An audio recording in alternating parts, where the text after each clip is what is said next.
Друзья, продолжаю снимать рилсы про отношения между мужчиной и женщиной. Сегодня будет тема платформы. Существует три вида.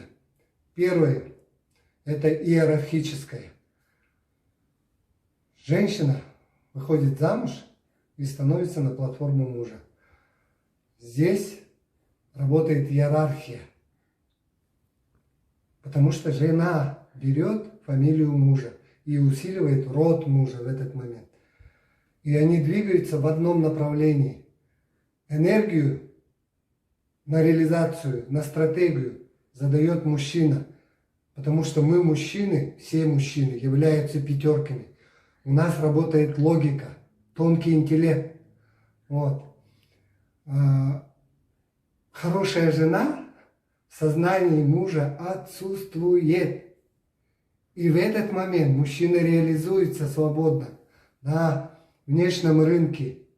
На этой платформе дети не болеют. И здесь не происходит, нет ругани, есть только понимание.